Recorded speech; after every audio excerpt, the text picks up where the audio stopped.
Hey guys, your pal Rob here. Got some more books from the Fairfax Comic Con. This is day 2. Let me show you what I got. Alright, so let's start off with, found this one in the dollar bin. Jay and Silent Bob. This is a pretty cool photo cover. I'm a big advocate of finding photo covers, so in case you come across your favorite actor or actress, you can get their autograph on their mugshot. So if you see any of these from really cool comics, I say get them. Suicide Squad #1. I believe this is the first series. Anyway, this is a really cool black cover. You see it's for $1, which again, like me, I'll always buy that. I got this Super Pro #6. Now the reason why I bought this one is if you look closely, you have the Super Pro going up against these, villain characters wearing these Native American looking masks. Anyway, this book comes under the category of controversial because they deem that this is inappropriate. So if you see this book goes for about $10-15. If you can find the dollar bin, it's worth picking up. Got the Men in Black #2. This is the Men in Black's second appearance. If you can find #1, good luck. That book is really hard to find. As a matter of fact, any of these comics are really hard to find. So if you find any of them, get them. Anyway, this comic goes for about $20 to $30. I got this. I saw the trailer to Kraven the Hunter movie. This is just Kraven #2 with this cool Jaws homage cover, and that's why I bought it. I'm a cover lover, so if I see a cool cover, I gotta get it. Century #4, I believe this is the second series. This book was really popular a couple years ago, and I believe this is issue 4. I believe 3 and 4 were the desirable ones. This book is not as expensive as it used to be, but it's still, if you see it for $1, still worth picking up. And I picked up this book here. This is RoboCop. This is the Avatar Press Frank Miller series. Anything Frank Miller, if I see his name on it, I'm usually going to buy it, especially if it's a cool cover like this. I haven't read it yet, but I know that anything that Frank Miller does is cool. You see his book for $1, it's worth picking up. Yeah, Predator Nemesis here. You know, I collect everything Predator #1. I don't believe I have this book in my collection, so whenever I see Predator books, #1s, I get them. Get Archie here. This is a kind of a nice Archie cover here.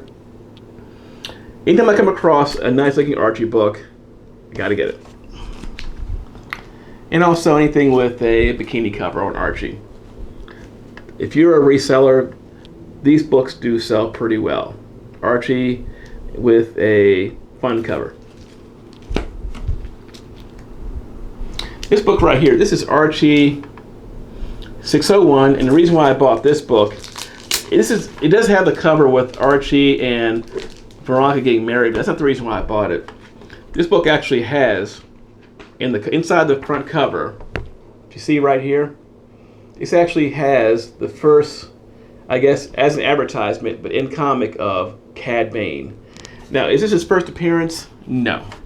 But it is his first time you see him in a comic, and for a while, this comic was kind of expensive, but not so much anymore, but it's still a cool book to find. If you are a Star Wars fan, it's worth picking up.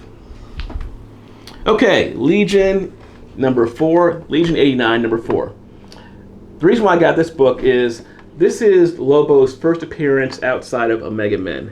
Now, Omega Men #3 is his first cover and first full appearance. And I believe Omega Men #37, that's when Lobo changes to his, leather jacket and, the persona that we know him. Now, this is the first issue where he's part of the team, but he's kind of on his own. It's not really a solo series, but it's still kind of Lobo does his thing. This is the first series when we get to see the real Lobo.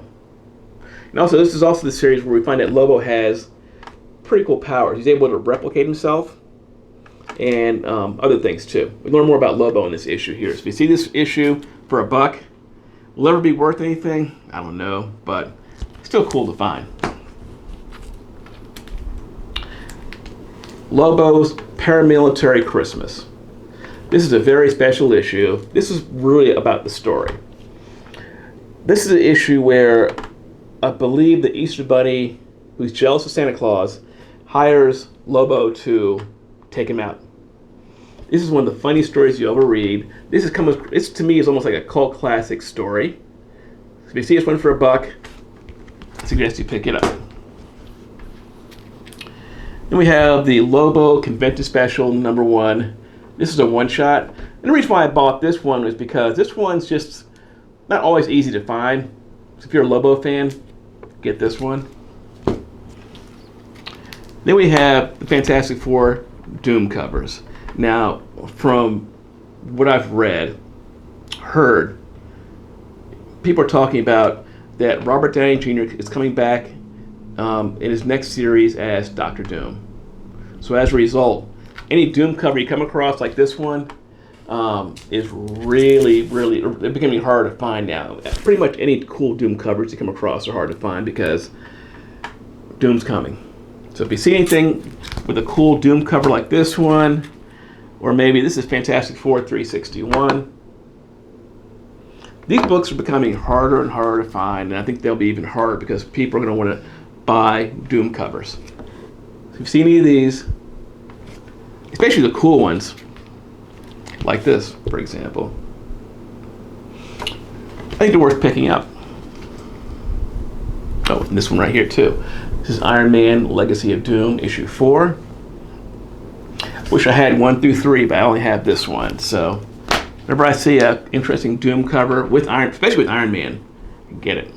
Okay, and now we're at the horror finds in my finds at the Fairfax Comic Con, day 2.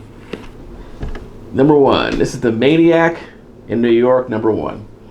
Now this book here is a really cool read. If you're a Jason Voorhees Friday the 13th fan, okay, you gotta get this book. This is the second print. This is not super hard to find, but this is just an incredible story. This is probably a better story than Friday the 13th ever was. The difference between, the character's name is Harry the Maniac in the story versus Jason Voorhees. The difference between the two is that, Jason comes out at night to do his hunting. Harry the Maniac in this story comes out during the day, and he's just as unstoppable as Jason is. And he's roaming a city, so imagine that. He has a hockey type mask like Jason has. I think it's a little different, but it's a similar look. This book is an incredible read. If you get a chance, you gotta check it out. All right, of course, found this one too. This is Marvel. This is Pinhead. If you are a Hellraiser fan, you have to get this book right here. And of course, Elm Street. Where would I be without Elm Street? Whenever I see a Freddy book, you know I gotta get it, folks. This is #1. This is Freddy's Dead #1. Then I have A Nightmare on Elm Street #1. This is Innovation Comics. These comics weren't really hard to find a while ago or years ago, but now they're getting harder and harder to find. You can still find one on occasion, but the price has been going up too. If you see these for $1, which I paid more than $1 for these, by the way. These books were not $1 because I wish they were. Now, if you see these, I have 2 #2s also. Just know I am a huge, slasher film person, from the 70s and 80s and 90s. And #3, this is probably the cooler of the 2 covers so far that I've seen. And then we have #4.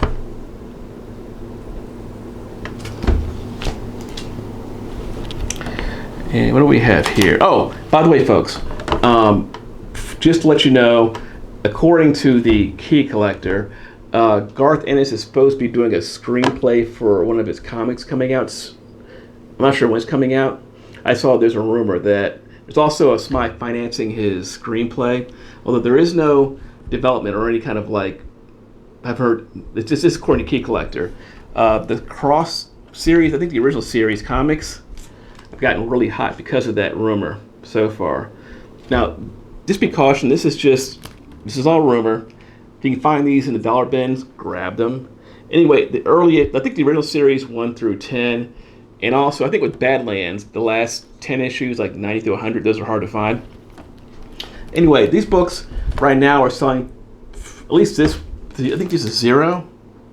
It said zeros, I think one's selling. The zeros are selling for about $50 a piece right now, and the ones I've looked at, well, this is Badlands, so. But anyway, you find any of these, the Badlands or the regular cross, buy them because right now they are hot. They're going for a lot of money right now. All right, guys, so my book of the day is going to be this book right here. Let Me In, Crossroads #1, photo cover. Now, the photo covers are so hard to find. This book, I believe, goes for about $150 to $250 raw. I've yet to see a graded one. And there are artist-drawn books, the regular issues. And those are hard to find too, but this one is a ghost. If you've seen any of these for a low price, get them. This is an incredibly hard to find book, and this book is just something I'm happy to find. I got a really good deal on it. Okay, one other thing I forgot to mention. If you come across any horror books like this is Nightmare on Elm Street. This is 1 through 3. Book I found, I think, for $1 at the used bookstore. Good read too. These books are incredibly hot right now too. These books are going for, this one's not in the best of shape. It's going for like $50 plus, and I know for more than 100 in better shape. So if you see any of these books, I'm guessing slasher books from the 70s, 80s, and 90s, get those too. Horror is hot right now. Have a nice day.